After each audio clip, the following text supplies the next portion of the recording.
2024년 3월 20일 새벽기도에 오신 성도님들을 주님의 이름으로 환영합니다. 오늘 우리에게 주신 하나님의 말씀은 마가복음 13장 14절로부터 27절까지의 말씀입니다. 제가 가진 성경으로 신약성경 78면에 있는 마가복음 13장 14절에서 27절까지의 하나님의 말씀을 봉독하겠습니다. 멸망에 가증한 것이 서지 못할 곳에 선 것을 보거든 읽는 자는 깨달을진저 그때 유대에 있는 자들은 산으로 도망할지어다. 지붕 위에 있는 자는 내려가지도 말고 집에 있는 무엇을 가지러 들어가지도 말며 밭에 있는 자는 겉옷을 가지러 뒤로 돌이키지 말지어다. 그날에는 아이 벤 자들과 젖 먹이는 자들에게 화가 있으리로다. 이 일이 겨울에 일어나지 않도록 기도하라. 이는 그 날들의 환란의 날이 되겠음이라. 하나님께서 창조하신 시초부터 지금까지 이런 환란이 없었고 후에도 없으리라. 만일 주께서 그날들을 감하지 아니하셨더라면 모든 육체가 구원을 얻지 못할 것이거늘 자기가 택하신 자들을 위하여 그날들을 감하셨느니라. 그때 어떤 사람이 너희에게 말하되 보라 그리스도가 여기 있다. 보라 저기 있다 하여도 믿지 말라. 거짓 그리스도들과 거짓 선지자들이 일어나서 이적과 기사를 행하여 할 수만 있으면 택하신 자들을 미혹하려 하리라. 너희는 삼가라. 내가 모든 일을 너희에게 미리 말하였노라. 그때에 그 환란 후 해가 어두워지며 달이 빛을 내지 아니하며 별들이 하늘에서 떨어지며 하늘에 있는 권능들이 흔들리리라. 그때 인자가 구름을 타고 큰 권능과 영광으로 오는 것을 사람들이 보리라. 또 그때 그가 천사들을 보내어 자기가 택하신 자들을 땅 끝으로부터 하늘 끝까지 사방에서 모으리라. 아멘. 두려워하지 말라 내가 너와 함께함이라. 이 구절은 많은 그리스도인들이 사랑하는 이사야 41장 10절에서 가장 먼저 나오는 하나님의 말씀, 하나님의 약속입니다. 이러한 약속을 믿으며 매 순간 우리와 함께 하시는 하나님을, 그 하나님의 임재를 경험하는 삶은 생각만 해도 참 행복하기만 합니다. 그런데 우리는 하나님의 약속보다는 우리의 삶 가운데서 경험되고 나타나는 현상들을 통해 하나님의 임재를 말하게 될 때가 더 많은 것 같습니다. 그리고 이 말은 반대로 경험되지 않으면 하나님이 계시지 않은 것 같은, 하나님의 부재가 더 확인되는 것처럼 느껴지는 어두운 터널이 우리에게 있다라는 것입니다. 그러나 마치 하나님께서 우리를 붙잡으신 손을 놓아버리신 것처럼 느껴지는 그 순간도, 하나님의 부재가 느껴지는 그 순간도 우리의 기대와는 다를지 몰라도 사실은 하나님의 임재의 시간입니다. 왜냐하면 우리의 삶을 주관하시고 인도하시는 하나님은 우리가 두려워하고 놀라게 될 순간들, 하나님이 부재하시는 것처럼 느껴지는 시간들을 미리 아시고 우리를 생각하시며 그 시간들을 조율하셨고 어떻게 그 시간들을 견딜 수 있는지에 대해서도 미리 말씀해 주셨기 때문입니다. 오늘 본문에서 예수님은 성전 파괴의 징조에 대한 제자들의 질문에 답변을 하십니다. 예루살렘 성전은 파괴될 것이고 사람들은 전무후무한 환란으로 고통당하게 될 것을 미리 경고하시고 주의를 주시면서도 당신의 백성들을 향해서 자비와 긍휼을 베풀어 주시는 주님의 모습을 보게 됩니다. 이를 통해서 우리가 환란 가운데서도 기대해야 할 하나님의 은혜가 무엇인지 함께 생각해 보기를 원합니다. 오늘 14절 말씀을 보시면 멸망에 가증한 것이 서지 못할 곳에 선 것을 보거든 유대에 있는 그리스도인들은 산으로 대피하라 당부하십니다.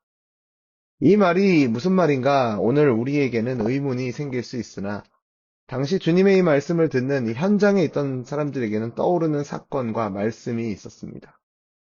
같은 본문을 기록하고 있는 마태복음 24장을 보면 선지자 다니엘이 말한 바 멸망에 가증한 것이 이렇게 구절이 시작됩니다.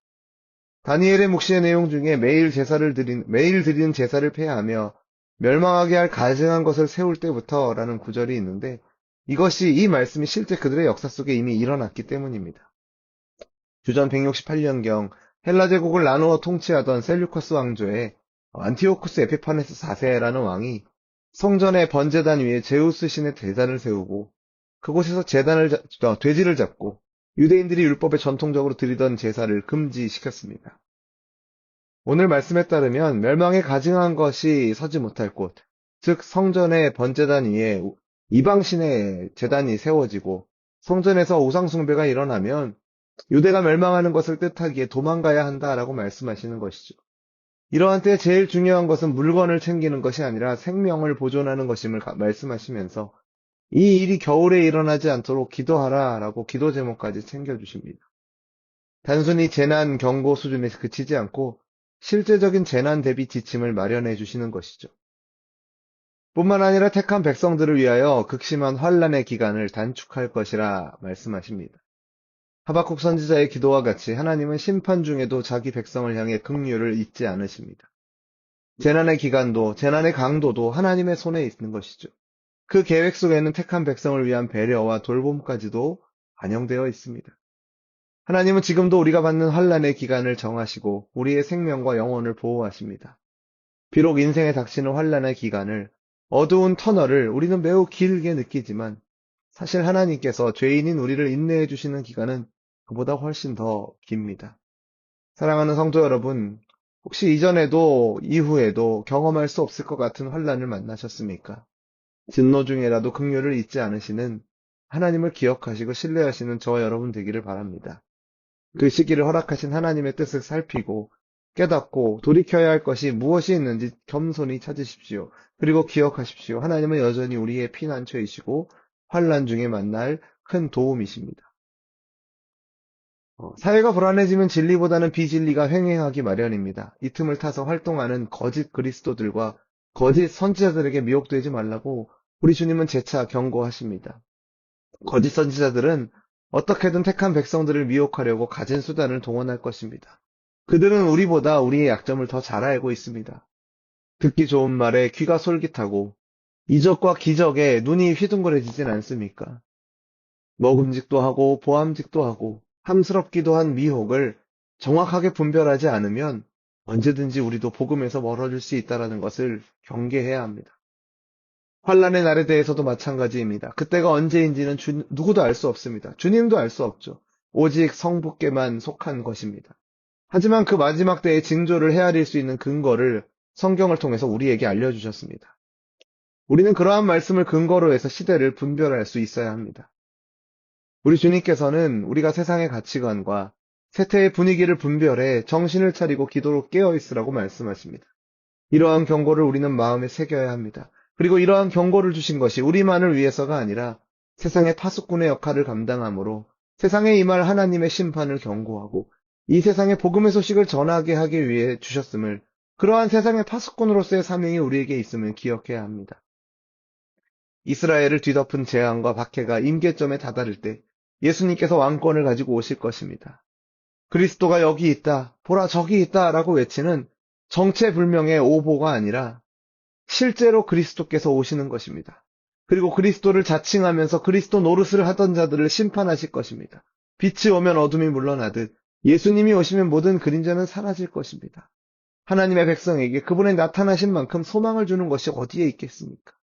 땅 끝에서 하늘 끝까지 택한 백성들을 모두 모아 승리의 기쁨을 함께 나눌 것을 주님께서 말씀하십니다. 끝까지 믿음을 지킨 신실한 백성들의 손을 높이 들어주실 줄로 믿습니다. 세상은 점점 종말을 향해 치닫고 있습니다. 누가 떠밀지 않아도 스스로 악에 떠밀려 앞다투어 가고 있습니다.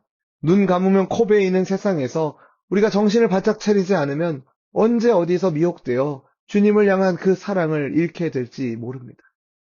바라기는 말씀에 근거하여 이 시대를, 이 세태를 잘 분별하고 깨어있어 미혹되지 않고 복음 위에 바로 서시는 저와 여러분 되기를 주님의 이름으로 축원합니다. 기도하겠습니다. 하나님 아버지, 두려워하지 말라, 내가 너와 함께함이라 라는 말씀처럼 언제나 우리와 함께 하시는 하나님 아버지, 하나님의 변함없는 은혜와 사랑에 감사드립니다. 우리는 연약하여 눈앞에 바람이 불고 파도가 치면 하나님이 계시지 않은 것처럼 느껴질 때가 많습니다. 때론 거센 풍랑과 파도가 치고 인생의 긴 터널이 찾아와서 어두운 길을 가게 될 때에도 그때가 하나님의 손에 달려 있고 하나님께서 인도하시는 길임을 잊지 않는 우리가 되게 하여 주옵소서. 때론 그 길이 우리의 악함에서 기인한 심판이라 할지라도 진노 중에도 긍휼을 잊지 않으시는 하나님 아버지를 기억하며 은혜를 구하는 우리가 되게 하여 주옵소서. 우리를 둘러싼 세상의 모습을 보면 세상의 마지막에 가까워오는 것이 느껴집니다. 그때가 하나님께 있음을 기억하며 말씀 붙잡고 이 시대를 잘 분별하며 미혹되지 않도록 우리를 보호하여 주시고 이 마지막 때에 우리가 세상에서 감당해야 할 파수꾼의 사명 잘 감당하도록 깨어 기도하게 하시고 흔들리지 않는 하나님의 약속을 꼭 잡을 수 있도록 우리에게 믿음을 더하여 주옵소서. 오늘 하루도 우리를 보내시는 삶의 자리에서 그 파수꾼의 사명을 잘 감당하는 우리가 되도록 인도하여 주옵소서. 그렇게 인도하실 것을 믿으며 예수님의 이름으로 기도드립니다. 아멘. 우리 주 예수 그리스도의 은혜와 하나님 아버지의 사랑과 성령 하나님의 교통하심이 하나님께서 계시지 않은 것처럼 느껴지는 인생의 어두운 터널, 시대의 참혹한 현실 속에서도 세상을 주관하고 다스리시는 하나님께서 여전히 우리와 함께 계시며 큰 능력과 표심팔로 우리를 붙들고 계심을 인도하고 계심을 신뢰함으로 감사하며 기도함으로 깨어있어 우리에게 맡기신 파수꾼의 사명 잘 감당하기를 소원하는 우리 열린 비전교회 모든 성도들에게 우리의 삶의 걸음 가운데 우리의 파수꾼으로서의 사명자의 길 가운데 이제로부터 영원토록 항상 함께 있을지어다. 아멘.